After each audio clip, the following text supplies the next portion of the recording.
தேமுதிக திமுக கூட்டணிக்குள்ளார வந்துருச்சு. ஒரு பெரிய போராட்டத்துக்கு பிறகு வந்துருச்சுன்னு எடுத்துக்கலாமா சார்?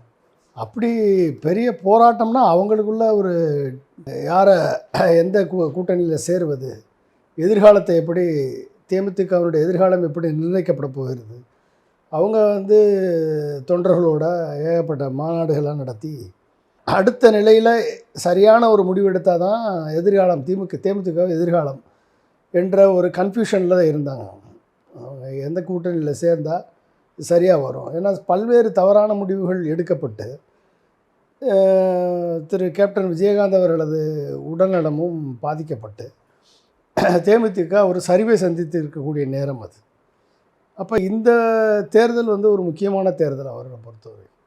இதில் சரியான முடிவு எடுக்கலை அப்படின்னா அது ஒரு மிகப்பெரிய வீழ்ச்சிக்கு கொண்டு போய் விட்டுரும்.